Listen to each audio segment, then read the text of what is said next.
Hello friends, many of you travel by train, but few have thought about what it can lead to.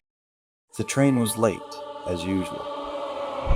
Jacob stood on the platform staring down the tracks, waiting for it to arrive. He had taken the same train home from work every day for the past 10 years, and he knew the schedule like the back of his hand.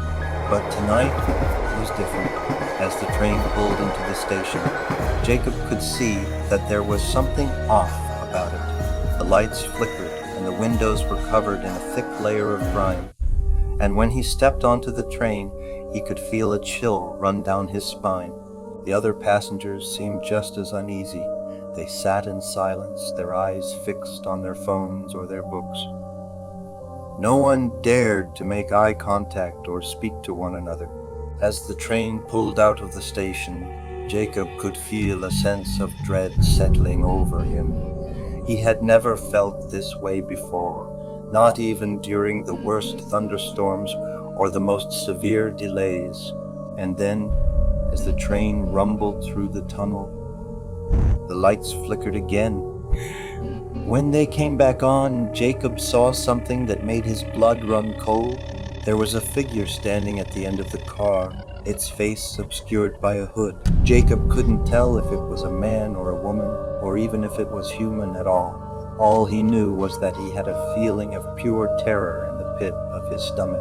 The figure began to move, slowly and methodically, down the aisle. As it passed each passenger, they recoiled in fear, shrinking back into their seat. And then it reached Jacob. It stopped in front of him, and he could feel its eyes boring into his soul. He tried to move, to scream, but he was frozen in place. And then, as suddenly as it had appeared, the figure was gone.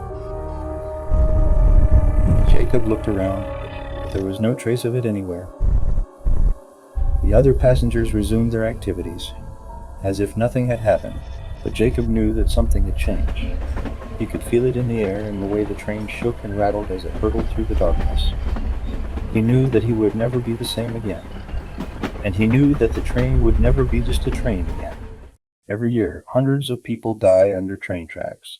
People who survived claimed that they saw a ghost before this.